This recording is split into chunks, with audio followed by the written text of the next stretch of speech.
Air signs, tignan po natin kung ano yung mensahe para sa iyo ngayong araw. Keep in mind po na ito ay general reading lamang, so hindi po lahat ay makaka-relate, so be open-minded.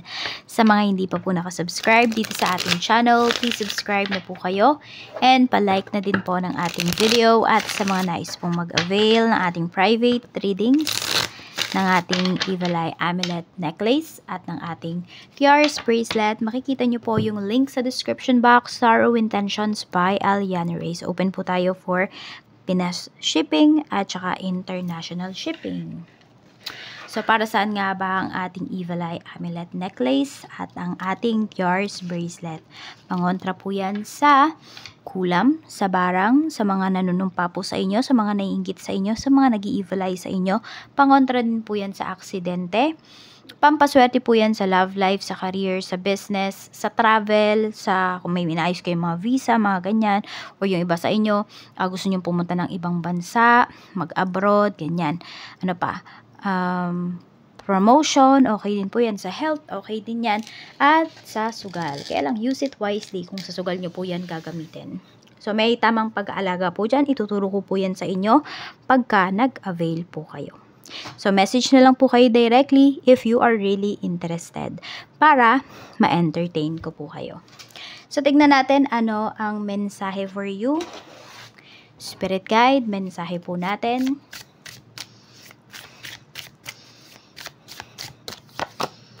Freedom, greatness. Ayan. So, feeling nyo ba ay malaya kayo? May kalayaan ba kayo ngayon?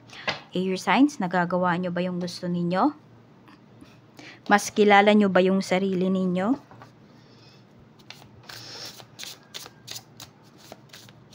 May freedom ba kayo na pumili?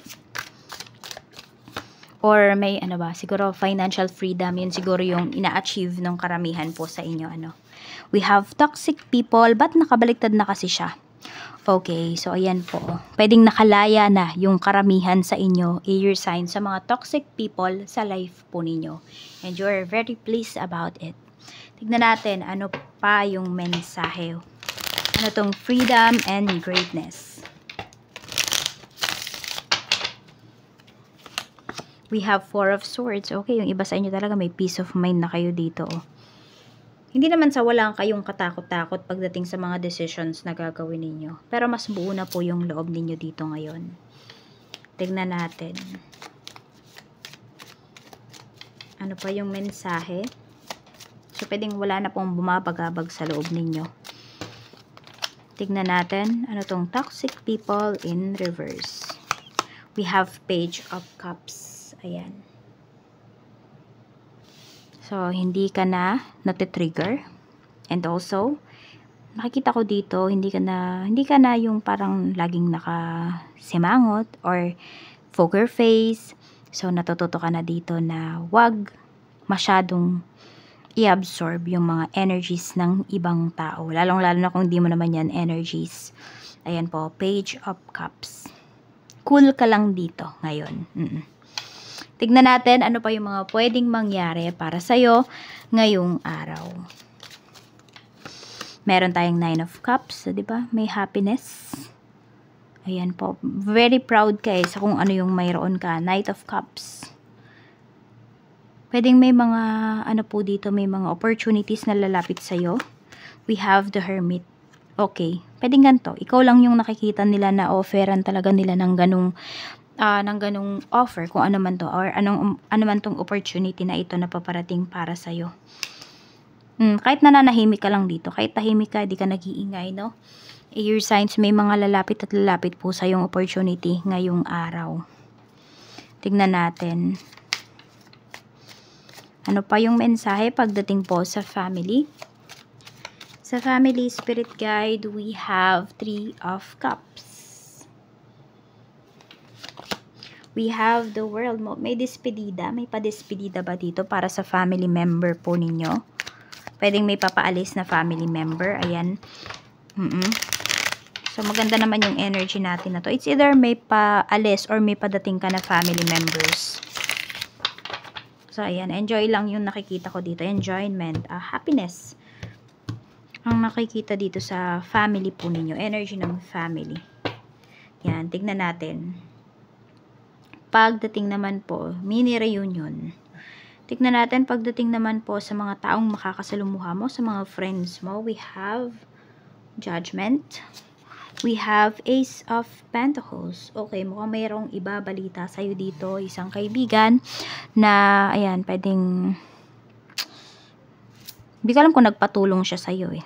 Pero kung ano man yung inayos niya dito, pwedeng makukuha niya na po yan. Ayan, pwedeng may bagong opportunity din para dito sa friend mo, mukhang sa malayo yan. Para, ano mo kung bakit lumalabas sa energy mo, pwedeng hihingan ka niya kasi ng advice. Alam mo, hindi ko alam kung nagyayabang lang tong friend mo na to eh. Okay. Kasi nakikita ko dito, with these energies, okay, alam niya naman yung decision niya, pero manghihingi pa siya ng advice sa'yo. Parang aabalahin ka pa, o nga kakausapin ka nga niya, o manghihingi siya ng advice sa'yo. Okay, hindi mo kailangan magsabi ng napakahabang mga advice towards this person. Sabihin mo na lang kung ano yung nakakapagbigay ng kapanatagan sa'yo, ng peace of mind sa'yo, yun yung piliin mo. Huwag ka na magsabi ng kung ano-ano kasi meron na po siyang decision. Hindi ko nga alam eh. Pwedeng kasi kaya niya lang yan, kaya lang siya nang hihingi ng advice sa'yo para lang iparating sa'yo na eto yung opportunity na dumating sa kanya. So, parang nagyayabang lang ganyan. Pasimpleng yabang. Tignan natin pagdating po sa kaperahan. Sa kaperahan, we have Knight of Swords. Actually, if you will grab opportunities dito, o yung mga lumalapit na opportunities sa inyo, marami talaga kayong magiging pera. Kaya lang kasi iba sa inyo parang umiiwas kayo. Siguro hindi nyo talaga feel yung mga opportunities na ino-offer sa inyo. Kaya din ganyan. Pero nakikita ko dito, may magandang paparating para sa'yo pagdating sa kaperahan mo. Kailangan lang talaga mag-take risk ka dito. Tignan po natin pagdating naman po sa kung meron po kayong utang. Tignan natin kung makakabayad na ba. Page of Swords. We have 7 of Swords. Hindi ko alam kung may nagtatago na ba dito. Air signs. Ayan. Kasi parang umiiwas kayo. Yun. Siguro wala pa kayong pambayad kaya ganyan. So, itong freedom na to, hindi nyo pa nakukuha kasi kung may utang kayo, tas nagtatago kayo. Diba? So, kaya kung may utang kayo, make sure na mabayaran po ninyo as soon as possible. Kasi kayo din yung mahihirapan. Yan o, yung iba sa inyo, parang may umaalis nga dito, may tumatakas. Kung hindi man po kayo to, pwedeng ito yung may utang sa inyo. Pwedeng yan na yung tumatakas. Yan, kasi din lahat ng air signs may utang, no? Tignan natin pagdating naman po sa kung may binibenta kayong property. 2 of Wands, mabebenta nyo po yan.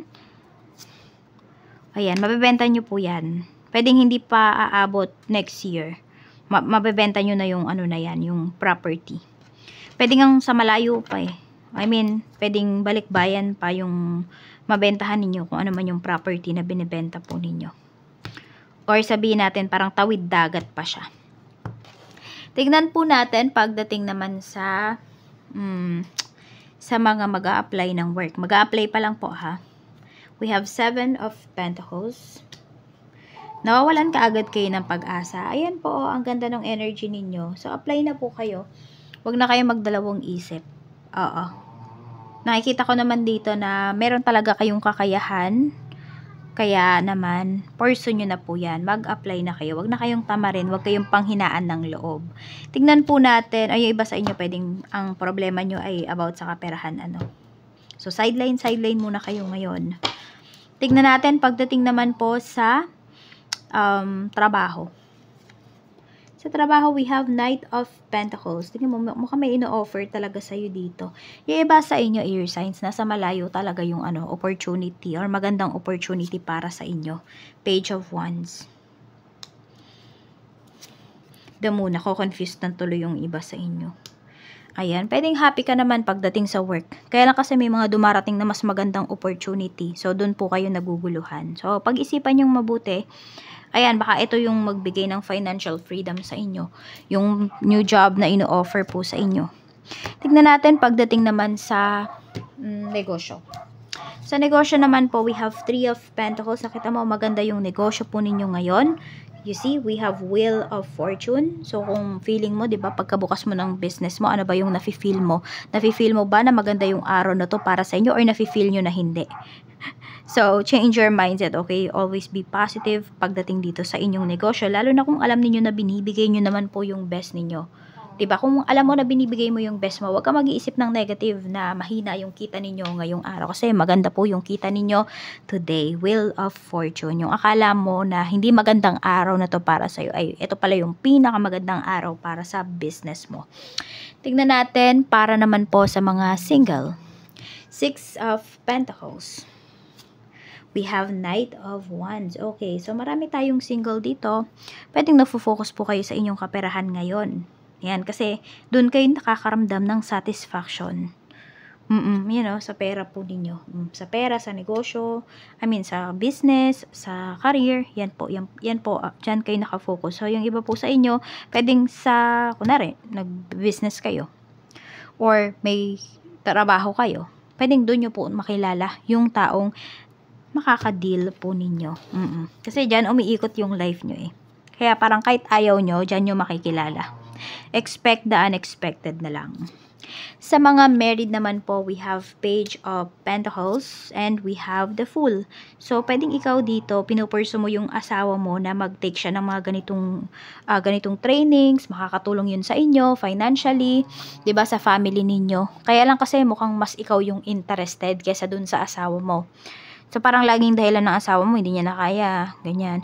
Kulang yung oras niya, yung mga tipong ganon. So, if pwede naman sa'yo or ikaw talaga yung mas interested dito, try mo na ikaw yung mag-seminar, mag-training, yun. Kasi kung aasahan mo lang yung asawa mo, any gender po yan ha, ayun, walang mangyayari. Kasi pwedeng hindi niya trip yung trip mo eh. Pagdating dito sa mga kung ano man yung seminar na yan or trainings. Sa mga magkarelasyon naman po, we have Ace of Cups and we have Six of Cups. So, may makikipag-ayos sa'yo dito. Pwedeng nakangako sa'yo yung person mo dito na hindi na siya magiging toxic. Six of Wands. So, actually, iba sa inyo, air sign siya na po yung magiging asawa nyo. Oo. Marami po sa inyo dito ha. Siya na. Basta marunong magpakumbaba yung person po ninyo. Tsaka hindi madamot sa inyo. Kayo na po yung nakikita niya na makakasama niya for life. So, ayan lang po ang mensahe para sa inyo ngayong araw. Maraming salamat po. Mag-iingat kayo always and more blessings to come.